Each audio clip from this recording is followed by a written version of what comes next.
ir para o digital significava que precisava ter alguém que ia estar na linha de frente, assim, que é o que se chama do expert, né? Quem seria o expert?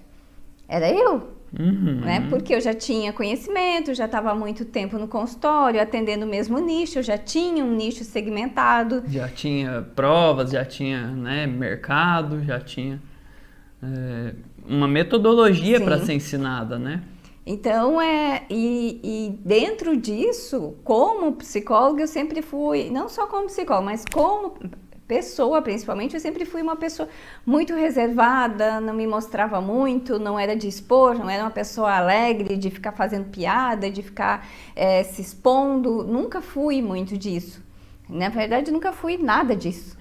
E aí, quando a gente começou no digital, que eu comecei a perceber que eu tinha que fazer o que tinha que ser feito, porque dependia mais de mim para que o trabalho do Igor pudesse ser feito, para que a gente pudesse avançar, começou a ter os maiores desafios.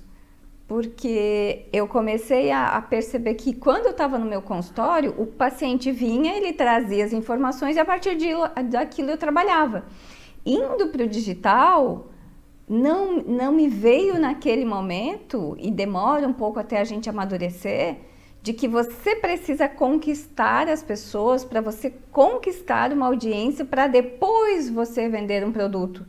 E antes de você conquistar essa audiência, você tem que pensar que você no digital não é ninguém. E nunca nos disseram isso pra gente. Exatamente. Sempre foi vendida a imagem de que, se você já tem um perfil, você pode continuar com ele, mas se você quiser começar do zero também é bem tranquilo, é só começar a fazer.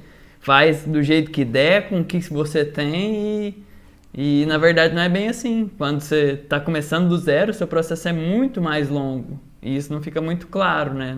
Quando é vendida a imagem do digital. E uma coisa muito que foi vendida pra gente foi, você tem que colocar conteúdo, você tem que fazer conteúdo, você tem que fazer raiz. Que são o que é raiz? O conteúdo mais longo, e desses raízes você tira a Nutella, que aí você faz conteúdos pequenininhos. Você tem que encher o seu feed desse conteúdo, você tem que fazer... Imagina só, você tem que fazer um monte de conteúdo numa estrutura da qual você não era... Você estava passando por um processo de adaptação, tanto de conteúdo para entrar na internet, quanto você, enquanto pessoa... Vencer o medo da câmera, de falar, de se expor. Exatamente, da avaliação que você tinha de você mesmo. Eu ouvia minha voz, parecia que não era minha voz.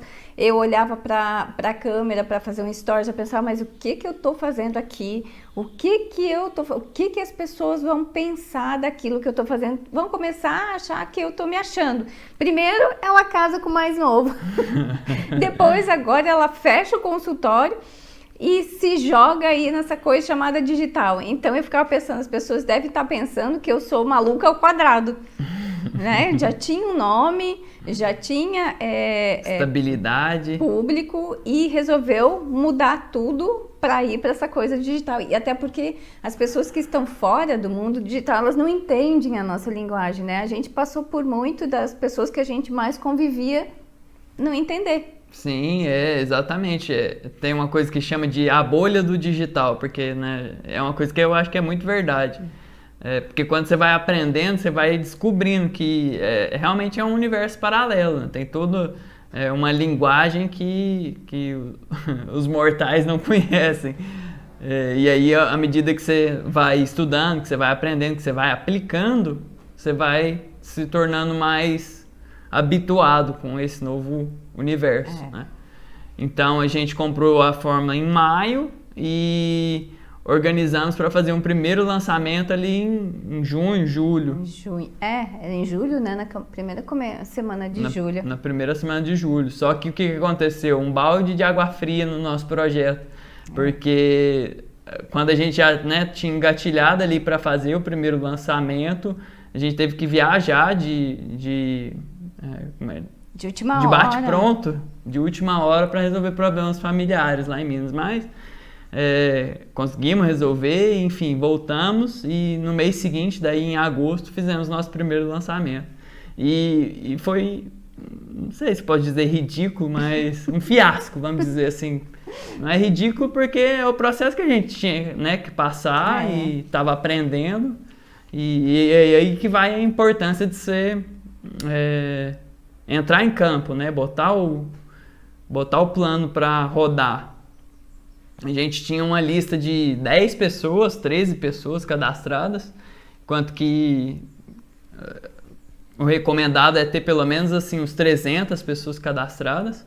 E rodamos mesmo assim, foi um fiasco, porque a gente não tinha noção nenhuma, né, do que era tráfego. Era o tráfego, não tinha noção nenhuma de como fazer a transmissão, né, tanto que durante o primeiro lançamento aparecia a Cristina falando e eu ali atrás, do lado dela, só passava slide, mas eu ficava lá de fundo. Eu até tinha minha fala, oi, eu sou o Igor, eu fico aqui nos bastidores. E fiquei ali no vídeo, passando slide. Então foi assim, um fiasco, foram 0 vendas, a gente também acho que não tinha investido quase nada em tráfego. Enfim, rodamos porque fomos incentivados a rodar. E acho que até aí nenhum problema, a gente estava aprendendo, enfim. E nesse período a gente vendeu o imóvel, né? E aí a gente decidiu, vamos agora encerrar o consultório, a gente vendeu tudo e vamos viver só, agora a gente já tem uma gordurinha para poder viver e vamos viver só do digital. Vamos colocar toda a nossa energia, todo o nosso tempo só para fazer isso. Para fazer esse projeto dar certo, que tem tudo para dar certo. Eu tenho conhecimento, eu sei trabalhar com vestibulando, a gente tão na inocência, a gente foi buscar pessoas que faziam isso, mas a gente nunca foi a fundo pensar se exatamente o que a gente vendia no presencial teria campo no online. Porque isso também é uma coisa que é vendida, né? Você pode falar de qualquer assunto, de qualquer jeito, né, em qualquer nicho, quanto mais nichado, melhor. E na verdade, as chances de você falhar é muito grande, né? Principalmente se você for estar abrindo um novo nicho, né? O que deixa assim um pouco decepcionado é a questão do que só mostra um lado da moeda, o tempo inteiro só vende um lado da moeda, né? Então isso a gente também se preocupa em falar, porque as promessas mirabolantes elas não têm fundamento. Pode dar certo? Pode, tem muita gente que dá conta, mas é aquilo que eu falei e falo de novo, a guerra, depois da guerra, o pós-guerra é contado por quem vence o combate, quem vence o conflito. As pessoas que morrem no caminho, elas não vão dizer do que aconteceu. Então, eu estimo que para cada uma pessoa que faz sucesso no digital, existem outras 10 que perderam tudo, né? Então, e isso nunca é vendido, né? Nunca é explicado. Então a gente fez esse primeiro lançamento, um fiasco, e depois a gente fez um outro um mês depois, daí já com uma lista um pouquinho maior, tinha 80 ou 90 pessoas, mas aí a gente fez 2 vendas, só que nenhuma dessas 2 vendas foram em função daquilo que a gente captou de lead. Por quê? Uma foi de uma menina que já conhecia a Cris no presencial, e outra foi, a outra aluna foi porque o pai dela assistiu a gente fazendo uma live com o Érico Rocha, e aí ele acreditou no trabalho e comprou para ela. Então não foi o nosso lançamento que realmente vendeu o produto. E também nesse tempo, um pouco antes, eu já tinha fechado o consultório. E trancado a faculdade. O Igor já tinha trancado a faculdade, coisa que a família não entendia. Isso até hoje não entende. Até hoje não entende, né? Não se conformam. E a gente estava ali. A partir disso, a gente só fazia isso praticamente 24 horas aqui. A gente se trancou no apartamento e era só isso que a gente fazia. E aí ainda tinha todos os desafios meus tinha que fazer os CPLs, tinha que gravar os vídeos. Teve uma vez que eu fiquei 5 horas para gravar um vídeo de 10 minutos. Teve outro dia que o Igor montou tudo, estava toda a estrutura pronta. Eu falei, não vai rolar. Eu não estou preparada para falar diante da câmera hoje. E toda essa pressão era um grande desafio que parecia que era tudo muito simples, né? A gente não tinha audiência, Eu lembro que uma vez eu consegui entrar numa live com um player e ele falou, mas quem é você para você querer vender? Né? Mas quem é você para querer dizer que você é melhor do que os outros que já estão aí no mercado? E eu não consegui nem entender exatamente, isso me dava até uma frustração, dessa linguagem, dessa adaptação que era necessária e desse tempo de amadurecimento que não é falado, que não é mostrado, que não é preparado. Como é que vai trabalhar essa pessoa que está ali de frente, né?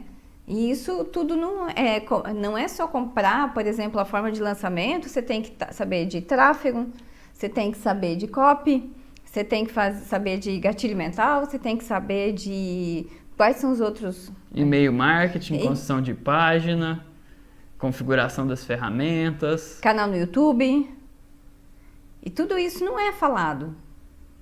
Isso a gente foi aprendendo, caindo, levantando, caindo. Assim, tem vários problemas, né? O próprio nome, fórmula de lançamento, ele já é... Como que eu posso dizer? Já não é muita verdade, porque uma fórmula é aquilo que você repete e dá certo. E ela não dá errado uma fórmula matemática. Né? E aí quando você ouve fórmula de lançamento, você pensa, é só executar essa sequência de passos e vai dar certo. E na verdade não, pode dar certo, muitas vezes dá certo, à medida que você, né, vai sabendo fazer mais e maior é a chance de dar certo, mas é uma metodologia, não é uma fórmula. Né? Não é fez e deu certo. Então, isso é muito frustrante, você não conhecer e você comprar essa ideia de que não, é só executar e vai dar certo. Né? E a gente ficou muito tempo nessa esperança de não, agora a gente corrigiu, vai dar certo, corrigiu, vai dar certo, corrigiu, vai dar certo. Eu já contei do segundo lançamento, né? Aí a gente fez esse segundo lançamento, as 2 vendas, e a gente não tinha produto. Né?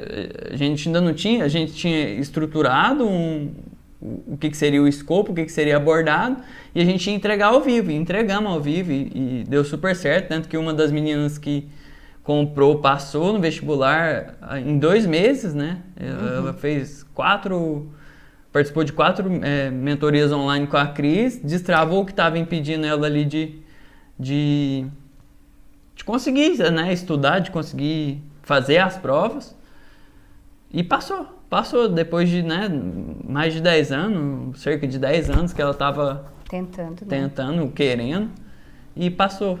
Uma prova que ela nem ia fazer por conta de um mero preconceito que ela tinha com a prova. E aí a Cris contestou e falou, você tem que fazer, né? Nem que seja para ir lá ver de qual. Você não tem que gostar da prova, você tem que ir lá e fazer. E ela foi e fez, passou e tá fazendo, tá feliz da vida lá, cursando. E aí depois desse segundo lançamento, aí a gente falou, não, agora vamos desenhar, vamos gravar. E já engatilhamos outro lançamento, daí não seria mais semente, seria um interno. Também tem que explicar o que é isso, né? Lançamento de semente, lançamento interno. São 2 tipos de lançamento diferentes. O semente é para quem está lançando pela primeira vez, e o interno já é outra modalidade um pouco mais bem elaborada para quem já fez alguma venda online, né? Aí você muda de categoria. Você usa, em vez de usar uma metodologia mais simples, você usa uma metodologia mais elaborada, vamos dizer assim. Aí é uma coisa importante falar, que a primeira coisa que diz se você vendeu no semente, então significa que seu produto já foi validado. Então agora é só escalar. É simples assim, agora você só aumenta o número de repente, de tráfego. De pessoas participando do processo Exatamente, e vai vender mais. O que também era uma outra grande ilusão. Porque os próximos lançamentos que a gente fez foi pautado nisso, né? Assim, a gente sempre conseguiu botar mais gente e as vendas não aconteceram na mesma proporção.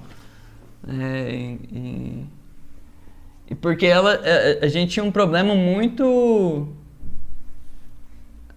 Como é que eu posso dizer assim? Na raiz, na essência do produto, né? Que era um desalinhamento de nicho, produto e oferta. Então, fica muito complicado escalar nesse sentido, e em momento nenhum foi falado pra gente, olha, isso aqui não tem futuro não. A gente teve que descobrir, né, rodando, investindo e se frustrando. Aí de uma forma muito triste, né? Porque toda vez que a gente investia era muito dinheiro que a gente colocava, né? Uhum. Então faltava experiência, faltava conhecimento técnico, os conteúdos eram muito desalinhados, né? Era sempre no sentido de só informação, e as pessoas, informação por informação, você pergunta pro Google, né? Então você tem que criar relacionamento, você tem que fazer com que as pessoas gostem de você para que elas aumentem a chance delas comprarem de você, né? E isso também a gente não pensava, porque a gente achava que não era importante. Foi um processo até a gente entender como trazer um mínimo de qualidade audiovisual, né? Ter uma iluminação mais adequada, um microfone mais adequado. A gente fez muito vídeo, assim, por muito tempo, assim, uns 6 meses, pelo menos uns 5 meses a gente fez com um microfone muito ruim. A gente teve uma época que a gente filmava só com microfone da câmera, então ficava um eco péssimo. E a gente pensava, não, quando a gente for vendendo a gente vai melhorando. E não, na verdade, se você está com conteúdo péssimo, de péssima qualidade, a sensação é que você não vai nem vender.